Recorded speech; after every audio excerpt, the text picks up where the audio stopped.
علامات کبریٰ کا ذکر، بڑی علامتیں جو کہ بالکل خرق عادت کے انداز میں ہوگی، جن کا معاملہ جو ہے وہ آپ کے ناپ تول میں نہیں آ سکتا، آپ کی کیمسٹری فزکس اس کا جو ہے وہ نہیں کر سکتی، ادراک ہوگا یہ قیامت کی۔ ان میں نمبر ایک کیا ہے؟ ایک بہت بڑا دھواں آئے گا، پوری دنیا کو لپیٹے گا۔ نمبر دو، دجال کا ظہور ہوگا، جو اپنی خدائی کا دعویٰ لے کر آئے گا اور بنوائے گا۔ اس کے ہاتھ میں ہو جائیں گے، قبضے میں ہو جائیں گے سارے ذرائع پیداوار کے۔ اس کی طرف بھی پہلا قدم اٹھ چکا ہو، ٹرپس کے نام سے معاہدہ ہو چکا ہے۔ کوئی ملک اپنا بیج پیدا نہیں کر سکتا ہو، یہ بیج ہم نے ڈیولپ کیے ہیں۔ ان کے ڈیولپمنٹ سے پہلے تم ایک ایکڑ سے کتنی گندم لیتے تھے، آج کتنی لے رہے ہو؟ کس بنا پر؟ جینیٹکس کا جو کام ہم نے کیا ہے اس کی بنا پر ہو رہا۔ ہاں تو ہمارا حق ہے، اس کی رائلٹی ہمارے پاس آنی چاہیے۔ لہذا صرف ان اداروں سے، ملٹی نیشنل سے خریدا جائے گا بیج، اور بیج بھی وہ دیں گے وہ کہ جس سے جو فصل اگے گی وہ بیج نہیں لا سکتے، وہ بیج کا کام نہیں کر سکتے۔ جیسے آپ کو معلوم ہے کہ آپ کے ہاں جو گوشت کھایا جاتا ہے مرغے کا، تو مرغا وہ جو ہے اس میں مرغا ہو یا مرغی ہو، اس کے اندر کوئی وہ کیفیت ہی نہیں ہے۔ ان کے انڈے جو ہے ان سے آپ بچے حاصل نہیں کر سکتے، ہے تو انڈا، دیکھنے کو تو انڈا ہے، لیکن وہ بنڈا جو ہے اس سے بچہ تو نہیں حاصل کر سکتے۔ ایسے ہی وہ گندم کا بیج دیں گے، نظر آئے گی گندم، لیکن اس کے اندر وہ صلاحیت نہیں ہے کہ اس سے جو فصل اگے گی اس کا نتیجہ جو ہے وہ بھی آپ لے سکیں۔ یہ ہونا ہے، اللہ جانے، قدم اٹھ رہے ہیں ادھر۔ پھر یہ ہے کہ دابۃ الارض، زمین سے ایک حیوان نمودار ہوگا، زمین شق ہوگی۔ ابھی میں کہہ رہا ہوں خرق عادت ہے، یہ چیزیں وہ نہیں ہیں جو ہماری کسی حساب کتاب میں جو باتیں پہلے آئی ہیں وہ تو حساب کتاب میں آ رہی ہیں، ساری سمجھ میں آ رہی ہیں، ساری چیزیں مشاہدہ ان کا ہو رہا ہے۔ لیکن یہ ہے کہ دابۃ الارض، یہ کہتے ہیں کہ کوہ صفا، اس میں تو نہیں ہے حدیث میں، کوہ صفا پھٹے گا اور اس میں سے ایک حیوان دابہ وہ ظاہر ہوگا، تو اسی لیے فرمایا ہے وَإِذَا وَقَعَ الْقَوْلُ عَلَيْهِمْ أَخْرَجْنَا لَهُمْ دَابَّةً مِّنَ الْأَرْضِ تُكَلِّمُهُمْ، تو ہم اندر سے پیٹ کے چیر کر زمین کے پیٹ کو ایک حیوان کو برآمد کریں گے جو انسانوں سے بات کرے گا، گفتگو کرے گا۔ نمبر 4، طلوع الشمس من المغرب، یہ بھی خرق عادت، سورج تو طلوع ہوتا ہے مشرق سے، غروب ہوتا ہے مغرب میں، لیکن اس وقت معاملہ الٹا ہو جائے، یعنی جو کائنات کے اندر جو گڑبڑ ہوگی کچھ سمجھ میں بات آتی ہے کہ یہ معاملہ جو ہے، یہ تو اس پورے سولر سسٹم کو اگر بدل دیتے ہیں تو مشرق مغرب ہو جانا، مغرب مشرق ہو جانا، یہ سمجھ میں آنے والی بات ہے۔ اس کے بعد ہے عیسیٰ ابن مریم کا نزول، جس کے بارے میں آج میں نے گفتگو کی ہے تفصیل سے۔ یہ نزول ہونا ہے، یہ علامات قیامت میں سے حضور نے بیان فرمایا ہے، اور قرآن مجید کی جو اصطلاحات ہیں اس کے حوالے سے میں نص قطعی جو ہے وہ میں آپ کے سامنے رکھ چکا ہوں۔ پھر یاجوج ماجوج کا ایک معاملہ ہے، یہ میں ابھی اس وقت زیادہ اس پر بات نہیں کر سکتا۔ حضرت عیسیٰ علیہ السلام کے نزول کے بعد دو کام ہوں گے،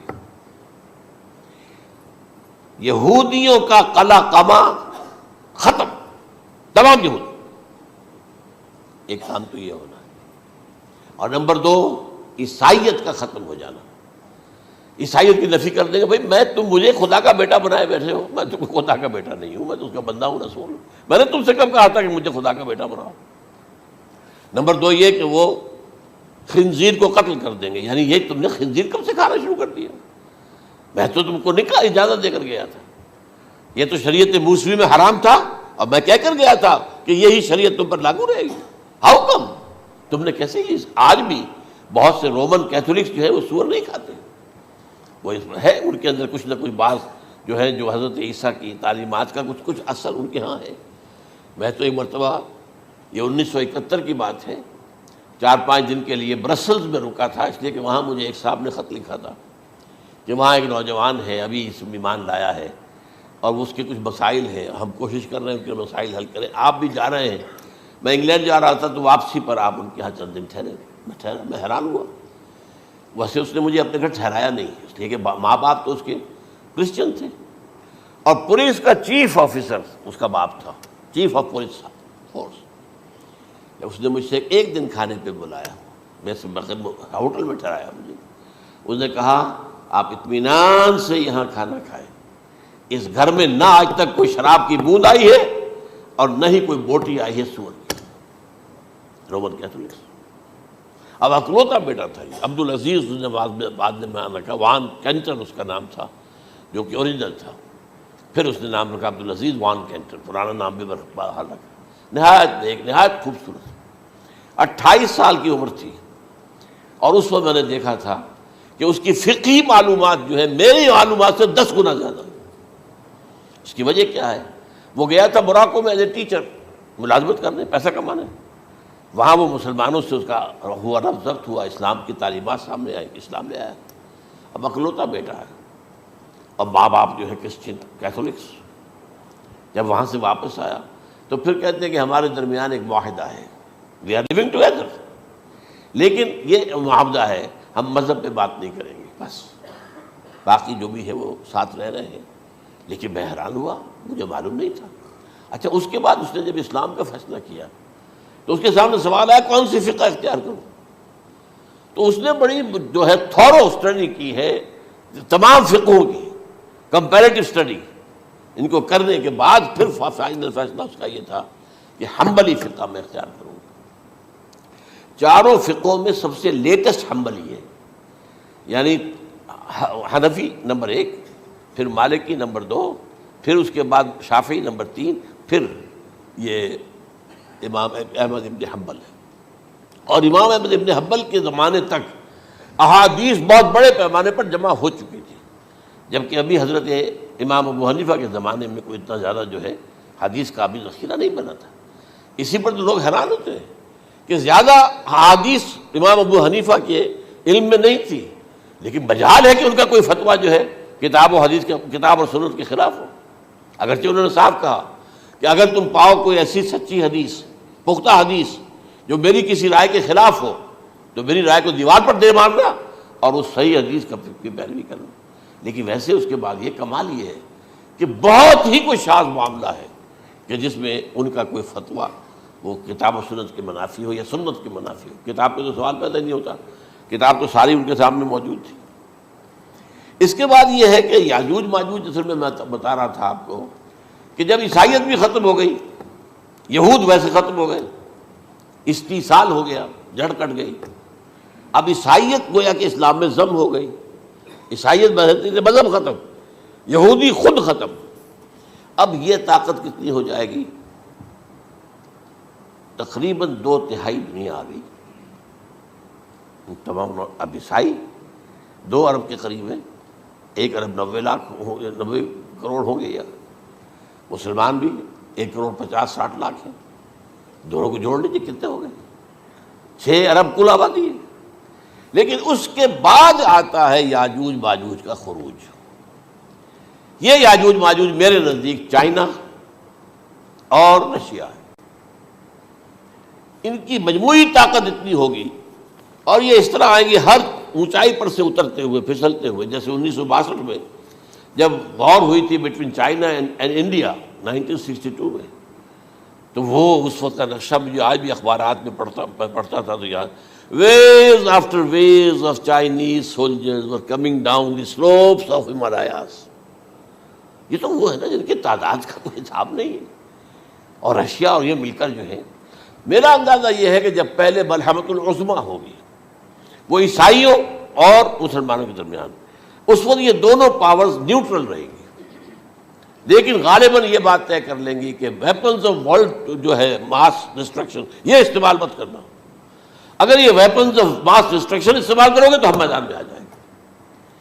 اس میں وہ جنگ جب ہو چکے گی، پھر حضرت عیسیٰ کو فتح حاصل ہو جائے گی، اور پھر یہ کہ یہودیت ختم ہو جائے گی، عیسائیت بطور مذہب ختم ہو کر اسلام میں ضم ہو جائے گا. پھر وہ 40 برس کا عہد حکومت ہے حضرت عیسیٰ علیہ السلام.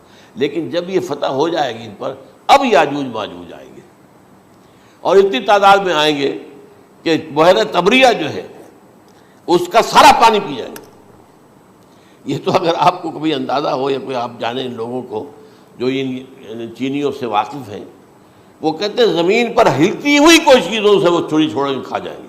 جہاں وہ جاتے ہیں ایز اے لیبرر، وہاں کے جو سارے کتے ہیں ختم، ساری بلیاں ختم، ہر شے، وہ جو سانپ کھاتے ہیں، ہر چیز کھاتے ہیں.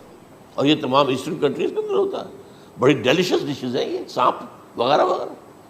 اور یہ جس طرح کھا جائے، پانی پئے ایک قطرہ نہیں رہے گا اس پر. تو پھر جو ہے اللہ تعالیٰ اس وقت جو ہے اس میں ایک ایسی بیماری پیدا کرے گا کہ یہ سب مر جائے. یہ معجزے سے ہوگا. یعنی ان کے اوپر فتح جو ہے وہ عام لڑائی کے ذریعے سے نہیں ہوگی، بلکہ اس کے اوپر فتح جو ہوگی وہ اللہ تعالیٰ سے بوجھ. ایک بیماری پیدا ہوگی، سب مر جائیں گے. اور اس کے بعد اللہ تعالیٰ ایسے پرندے بھیجے گا بڑی لمبی لمبی گردنوں والے، وہ ان سب کو کھا جائیں گے. جیسے ہمارے ہاں گدھ ہوتے ہیں وہ ان کو صاف کر دیں گے. ورنہ تو یہ ہے کہ پوری دنیا کے اندر جو بدبو اور جو پیدا ہوتا معاملہ اس سے، تو اس نوع انسانی کی بقا ممکن نہیں تھی. ان کے خاتمے کے بعد پھر یہ ہوگا کہ حکومت اسلامی جو ہے پوری دنیا میں حضرت مسیح علیہ السلام کی ہوگی. 45 برس وہ رہیں گے. اسی میں وہ کہلن بھی آ جائے گا، وہ فی المہد و کہلن جو میں نے شروع میں بیان کیا تھا. اسی میں پھر یہ ہے کہ وہ شادی بھی کریں گے، ان کی اولاد بھی ہوگی. اور پھر ان کا انتقال ہوگا تو حضرت حضور صلی اللہ علیہ وسلم کے حجرے میں، وہیں پر جہاں حضور اور ابو بکر اور عمر رضی اللہ تعالیٰ عنہم دفن ہیں، وہیں پہ ان کو دفن کیا جائے گا. اور قیامت کے دن حضور فرماتے ہیں کہ میں اور یہ تینوں ساتھ نکلیں گے. تو یہ ہے حالات و واقعات. بہرحال اس میں یہ ہے کہ یہ نوٹ کر لیجئے کہ جہاں تک ہمارے ہاں آج کل کا معاملہ ہے، میرے نزدیک میں یہ کہنے پر مجبور ہوں، جو رفع و نزول مسیح کو نہیں مانتا وہ کم سے کم منکر حدیث ضرور ہے. میں اس سے کم کا فتویٰ نہیں دے سکتا. اب یہ ہے کہ جو لوگ مہدی کو نہیں مانتے ان کا معاملہ میں مختلف سمجھتا ہوں. چند منٹ لے رہا ہوں آپ کے، اور اس لیے کہ ان کی حدیثیں صحیحین میں نہیں ہیں، بخاری مسلم میں نہیں. اور یہ کہ بہرحال ان کا معاملہ جو ہے وہ ایسا نہیں ہے حضرت عیسیٰ کا. حضرت عیسیٰ کے آنے کا جو کچھ ہوگا وہ تو میں نے آپ کے سامنے بیان کر دیا. لیکن یہ ہے کہ حضرت مہدی ہمارے نزدیک اس میں خرق عادت کوئی ہے ہی نہیں. جیسے ہر صدی کے مجدد ہوتے ہیں، آخری صدی کے مجدد وہ ہوں گے، اور میرے نزدیک یہی آخری صدی ہے، اور اسی میں حضرت مہدی کا ظہور ہو جانا. سعودی عرب میں کوئی خانہ جنگی ہوگی کسی بادشاہ کے انتقال پر، اور پھر اس وقت یہ ظاہر ہوں گے. اس وقت ملک کے حالات کو سنبھالنے کے لیے لوگ ان کو زبردستی نکالیں گے، چھپے ہوئے ہوں گے ایک گھر میں. یہ حضرت ام سلمہ رضی اللہ تعالی عنہ کی روایت ہے کہ ایک بادشاہ کے انتقال پر یہ خانہ جنگی ہو جائے گی، اور ایک شخص مدینے سے بھاگ کر مکے میں چھپ جائے گا. یہ تو ہے ان کے الفاظ، میں توجیہ کر رہا ہوں. یہ لوگ ان کی طرف دیکھ رہے ہوں گے کہ یہ جو وقت آیا ہے فتنے کا ہماری قوم پر، ہمارے ملک پر، تو ان کی شخصیت ایسی ہے کہ یہ بیچ میں آئیں، صلح صفائی کرائیں، اور وہ جو ہے اس ذمہ داری سے بچ کر بھاگیں گے اور جا کر مکے میں چھپ جائیں گے. پھر لوگ انہیں تلاش کر کے نکالیں گے اور زبردستی ان کے ہاتھ پر بیعت کریں گے، ورنہ وہ اتنے بڑے منصب کو. اور پھر یہ بھی ہے، ایک حدیث میں آتا ہے یصلحُ فی لیلۃ واحدہ، ایک رات میں ان کی مکمل اصلاح کر دیں گے. یعنی اگر کوئی تھوڑا بہت نقص اور عیب کوئی ہوا بھی، کوئی کمی کوتاہی ہوئی بھی، تو اللہ تعالیٰ ایک رات میں اصلاح کروا دے. لیکن ہمارے نزدیک اس قدر کوئی خرق عادت ہے ہی نہیں.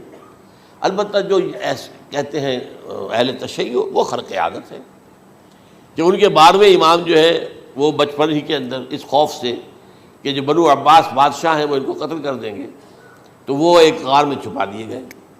اب وہ 1200 برس سے اس غار کے اندر چھپے ہوئے، اور اس کے بعد وہ ظاہر ہوں گے، وہ امام مہدی ہوں گے. اس میں خرق عادت ہے. لیکن میں یہ کہتا ہوں کہ محض خرق عادت کی بنیاد پر ہم اس کی نفی نہیں کریں گے. کیوں؟ کیا ہم یہ نہیں مانتے کہ اصحاب کہف 300 برس تک سوئے رہے؟ یہ کیا عام بات ہے؟ حضرت عزیر علیہ السلام اللہ نے انہیں موت دی، موت، اور 100 برس کے بعد زندہ کر کے اٹھا لیا. تو خرق عادت حضرت عیسیٰ کو ہم اتنا بڑا خرق عادت مانتے ہیں کہ اٹھا کر آسمان پر، تیسرے آسمان کے اوپر ہیں، موجود ہیں، اب بھی ہیں. شب معراج میں تیسرے آسمان پر حضور کی ملاقات ان سے ہوئی.